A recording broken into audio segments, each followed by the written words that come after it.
Welcome, viewers, Greetings, one and all! to episode 57 of Depths of Gaming. That's Jaheath. And that's Necro! Hello! Alright, let us get right into it because it's been an interesting week. All sorts of things on multiple fronts have happened.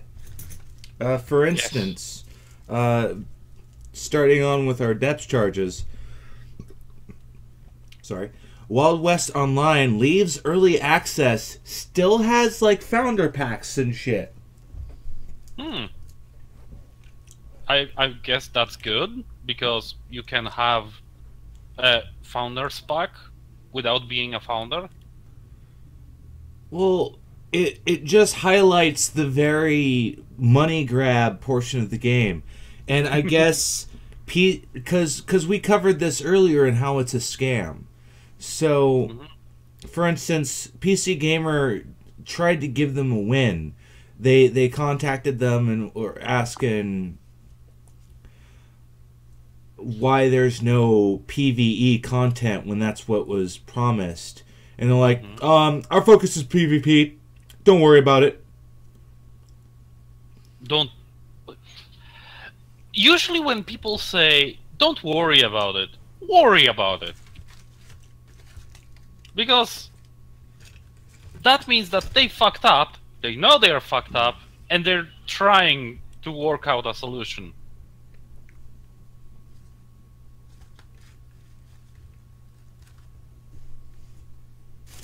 We also have Hunt. Showdown introduces map changes and new content. Yes, the Hunt Showdown has introduced new traits and skills that you can unlock, new weapons, specifically sniper rifles. Because they wanted to add more scoped weapons. And they also changed how the maps are laid out a little bit, because they wanted to punish people that were just like camping. They wanted to punish people who were camping, therefore they gave players sniper rifles. Yes. Makes perfect sense. Well, if you want scoped rifles, there are other choices, right? I don't know, I'm not an American, but I'm sure there's plenty of guns that have scopes that Well, are not it's a sniper period rifles. game, you know. It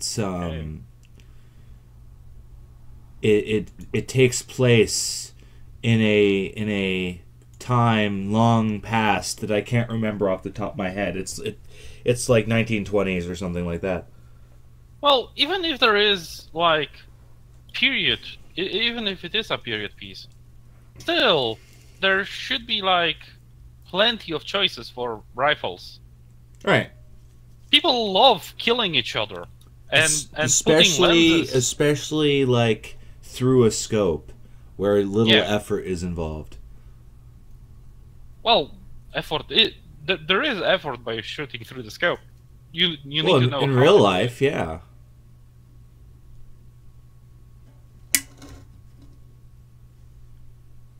So, moving on to our first story here. Proper stories. Hold on. Right. I have to move the echo cans of annoyance. Ooh. That wasn't very far. APB Reloaded has a new owner. Ooh. Little Orbit. There we go. Little Orbit has bought out Gamers First. So they own all of the games and properties that they possessed. Okay. And so this notably means All Points Bulletin has a new owner, and it's going to get new content, which it hasn't got for over a year. Well, why put new content if you can milk it, right? Right. Well, that was Gamer First's problem, is they took over the game, they kept charging people more and more money, but they never really did anything with it. Yeah, if you want to charge people money, provide them with content first. So this means that APB Reloaded might finally get the treatment it's deserved all of these years. Or it can be run into the ground. Or it can be an absolute disaster. Yeah, usually when a new publisher or a new developer takes over an existing project, it can go either way. It all depends on the people that are involved. Yeah. So there's still about 500 people that, as an average concurrent player count on the game.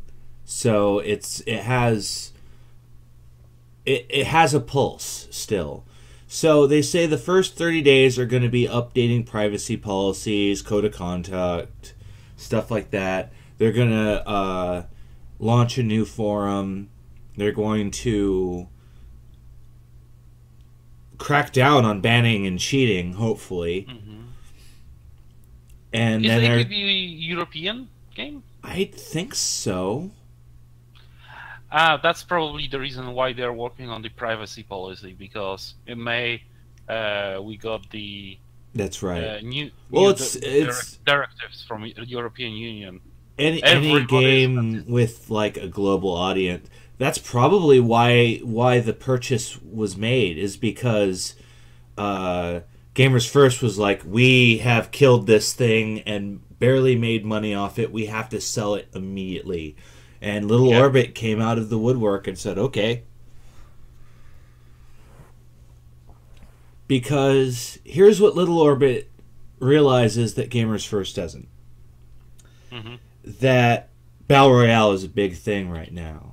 And APB was the first attempt at a Battle Royale game. That was like the advertisement, 100 players in a city, and you could get into these 50 versus 50 fights, right? Between the cops and the robbers.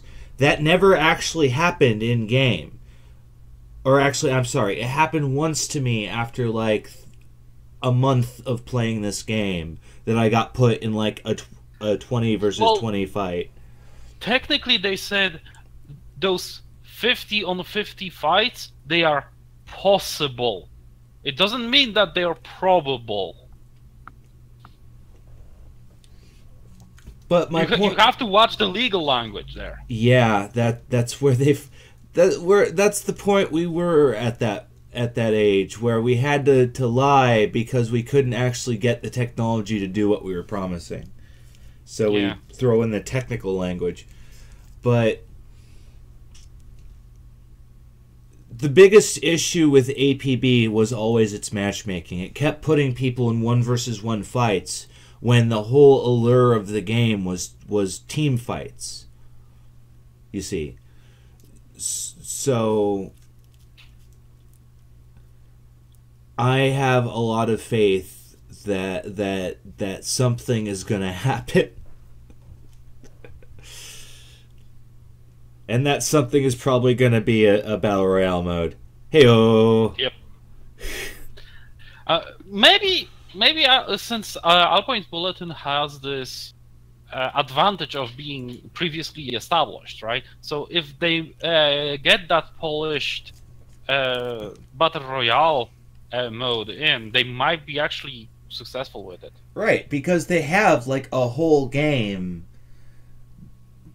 available to them, and they can easily make a game mode because the base game they has have the game assets, modes. they have the code, they have the code. net code, so everything. We can expect something interesting in their corner because they're very clearly interested in making what they bought work. Yep.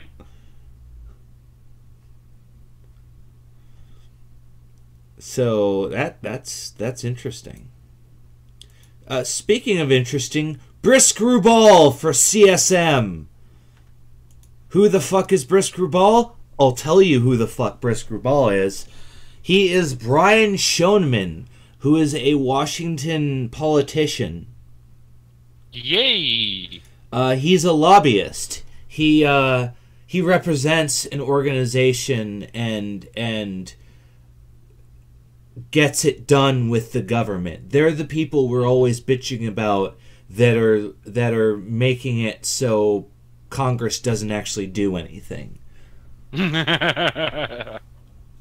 So that's the funny thing about Brisc Rubal is, as a gamer, I really like him, but by the look of his red tie, I don't think I like him. Well, he has a red tie, a yellow tie, and a green tie. Well, blue tie, sorry. Well, no, what I'm getting at is that's like the giveaway that he's a Republican. Ah. That's the politician thing is you wear a suit and you wear a tie. I don't think people like him care much about whether they are on the left or on the right. Yes, they do. They represent a money. organization that backs their political beliefs. That's why they represent them. It just so happens that in representing them, they get a shit ton of money. I usually tend to disassociate political views of a person from the political views of the company, because if you work for someone, part you of his have rap their political sheet. views. Yeah. Here's my counter argument. Part of his rap sheet is he went to a Catholic university. Oh, I see. So, I've seen his candidacy video. It's actually pretty funny. There are two pretty good jokes in there. And in his video, Brisc brings up that his real life job really isn't that different from what the game job is, which is you are interpreting the will of the people to CCCP games. So he's essentially campaigning to be a video game lobbyist. Hey, if it makes him money. As a volunteer. Though to be fair, it can potentially make him ISK, which, as we've learned, is money. To be fair, when it comes to EVE Online, it's basically like a living, breathing political system. Yeah. With all kinds of backstabs and other things. Well, I recently heard about a player who was like, who is so powerful and he never logs into the game. He's basically sending emails to people, organizing people, and he said something. Yeah, I believe he said something on a. Yeah, I believe he said something on a con sometime last year or previous year, when he got banned for 4 years. Oh yeah. Yeah, and he is basically famous for not playing the game. So, yay! But something Brisc was putting forward in his video is that apparently his not only his immediate like group, but the alliance his group is in have been fucking with him forever about this. And so finally he was like, you know what? They're kind of right. So I'm interested to see where this goes. This is the first time I've seen like a legitimate video done for EVE candidacy that didn't look like a wrestling promo.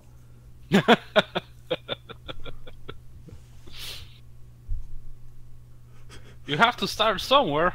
You might as well I'm going to ascend to CSM at WrestleMania! Oh, I'm getting giggly. So, good for you, Brisc. Congratulations. Speaking of how much we hate lobbyists, EA exists. I didn't write this that's down in my notes for some reason. But EA just did their quarterly report, and we've looked at their numbers. We're not going to bring that slide up because it's investor information. It's publicly available. Go to their website. Oh yeah, because they might actually strike us with a copyright infringement and a DMCA. We don't know. I'm not risking it. I don't have viewers that can bail me out. They'll look at me and go, "Oh, should we strike this channel with 0 viewers?" Well, to be fair, if we have 0 viewers, then they're not really going to notice, because they only care if you have few 100,000, because then that might actually hurt. It's Call of the Week, man. So something that came out of their numbers that we found really interesting is not only is most of their income from consoles, but there's actually a pretty large amount that comes from mobile too. Almost the same amount as their PC sales.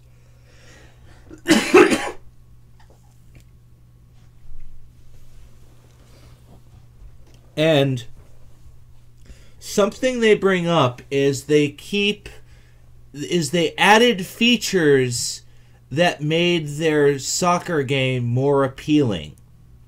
More addictive, more exploitative, more bring us the dough. And that's because something that a video brought up, if I can remember, The No just published this a couple days ago. EA doubles down on loot boxes. Game News is the video, and they bring up that one of their replies was, players always receive a specified number of items in every pack for this game. Second, we don't provide or authorize any way to cash out digital items or virtual currency for real-world money, and there's no real-world value assigned to the in-game items. So we have 2 arguments against that. The first they bring up directly in the video is that there are black market ways to sell your items. Because pay attention to the legalese there. They say, we don't provide or authorize. Not that there is no way. And they know it. Yep. And the second bit... Well, that's quite clearly, why are we paying for something if it has no value then? Yes, that's a very big problem. If it has no value, why are you charging me for it? Well, because you can. Because courts in China have argued about this. If you pay for an item and you own the item, it has value. That's why the rental thing is so big, because they're afraid people will want to keep items more if they let them keep the items. Yeah, it has value. You can consider it to have value 2 different ways. One, if how do you know if something has value? Well, if someone is willing to pay for it, that's how you determine something's value. Another way to think about it is if someone put work into creating something, then it has value. Or that is equivalent to the amount of work that was put in. Right. So no matter how you look at it, all those items have value. Right. It might not be much, but it's still there. Apparently a lot of value, because a lot of these items cost as much as a DLC for any other game. That's the issue with these loot-based transactions, is if you are on Steam, then obviously you're not really going to get suckered in by this, because you know about Steam sales, you know about Humble Bundles, you know about ways to not pay a bunch of money for one game. That's why their PC sales are so low. And PC gaming is so cheap, right? yeah, maybe you can you have to put a little bit more money up front, but at the end of the day, playing day to day is much cheaper. Right. That's why we've been focusing on systems that prioritize on trying to keep the player playing. That's why Epic Games has this battle pass system where they break up periods of time into seasons, and so they ding you $10 every season. Now it's investiture, you get currency that you can use to get another battle pass eventually, but the point here is there are a lot of mechanics that require you to pay that keep you in the game, like premium time. And that's unfortunately this games as services thing that we've been bitching about this whole time. It's all starting to kind of come together.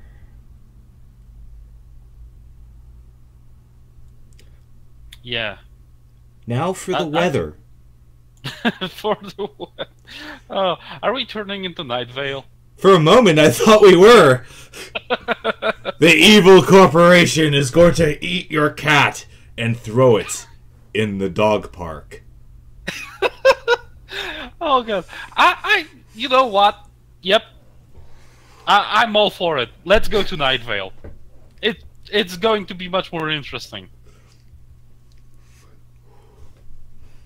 So, on to answers that nobody wanted. D&D characters you're tired of seeing by Dunflower99. This is going to be good. Oh, let's hear it.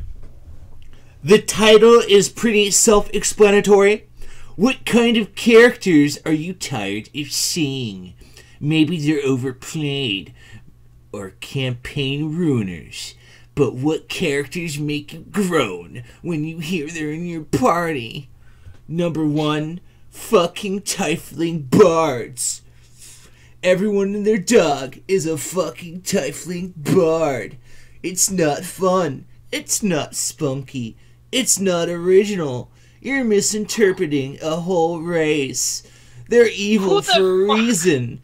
Maybe they're bards, sure, but they're not happy-go-lucky, chaotic good.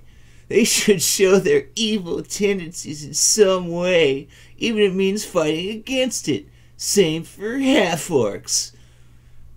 And I didn't mention it in this essay, but Drow too. Fuck Drow Rangers. Number 2, chaotic good, evil. Slash evil. Specifically, those that don't understand that the DM spends hours making this story. Unless they're Necroscourge. And not so they could derail or wreck it. Fun, spontaneity of jokes are great, but please don't derail the entire quest so you can go on a one-man show. I'm specifically thinking about rogues who will interrupt anything to steal something. Doesn't matter the mood or weight of the moment, or if someone else is even talking. They just have to interrupt for yet another cutscene starring their... Number 3. Special snowflakes. The extra broody ones with really complex dark black stories. Black stories? Reader, dust off your glasses. Backstories who make it a point to constantly announce how they're not interacting with anyone and standing in a corner. Alternatively, the ones who think they're the chosen ones and treat the campaign like a video game about them.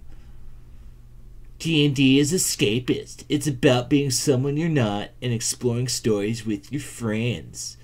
There's just certain players who, because of their bad characters, just really shit on the fun. Don't be that guy. So, first of all, who the fuck are you to decide what's fun to play for me? We got an internet gatekeeper over here. Yeah. Gatekeeper's gonna gatekeep. And so what if something is not original?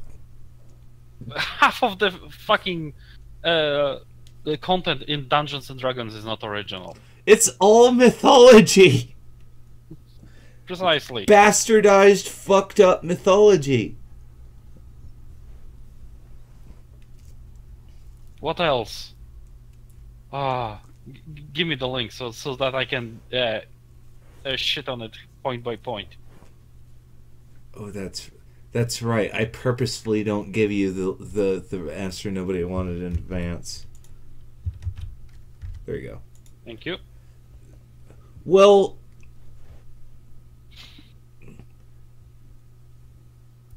on the question you actually asked, if I had to make a list, I would say, yeah, Drow Rangers, because those are really common. I fuck with them whenever I see them. I like, oh, you're Grispo Jordan. Your list's Snowfurden. Okay. I think it's funny. Shut up. Those are the ones, and the people that announce that they don't give a shit and then just start shitting all over everything. I don't care. Kick, kick, kick. Stab, stab. Or as our president says, boom, boom. Knives, knives, knives. Sometimes you have to interrupt because. But I want to steal for the chest. Well, yeah. That's. Can I roll for stealing for the chest? Sometimes you have to. I need to roll. Cutscene. Let me roll. So that your character can do something like steal from a chest, right? Why? Because at those points, most interesting things can happen. Unpredictable ones. Things that actually make the campaign memorable. I remember that a couple of players were telling me about... I either read it somewhere or saw it on a video. Someone was explaining the D&D campaign that they had. Right. And there was this one powerful character that was Captain of the Guard. He was immortal and kept immortal because he was a champion of a goddess or a god or something like that.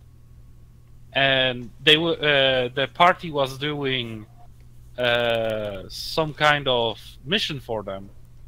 And at the end of the mission, they heard knocking at the door. They planned an entire encounter and everything. They went to the end, and then suddenly something unexpected happened, which was the knock on the door. What do? Right? Turns out, one of them said, you know what, I'm going to throw acid at the door. And they crit. At that time, while the DM was describing the cutscene, I throw acid at the door. Right? They crit, and then the DM continues. The door opens, and you see the Captain of the Guard. He says hello just as the bottle of acid smashes against his face and disfigures him. At that point, the player characters run away and hide. Because the guy is immortal, he's a herald of a goddess, and who's now incredibly pissed at them. And heaven and earth, he's going to move just to get and kill them. And that's going to be a lot of fun. And that's why you don't panic. Yes. Like in but it's interesting. Huh.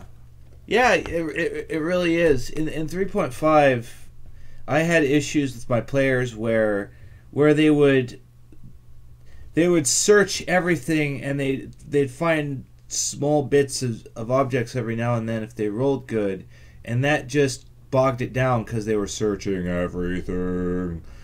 And so I hear him that there are gameplay styles that bog us down, and they're phases that we grow out of usually. Mm-hmm.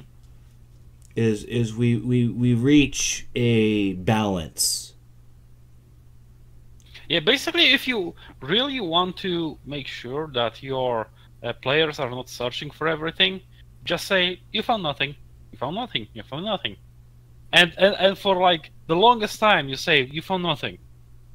And then, but you still keep, once you realize that they no longer are searching everywhere, that's when you reintroduce the random loot that is everywhere. Yes. But that's our show. Yep. And it was quite entertaining, I believe. I was thoroughly entertained. Yes.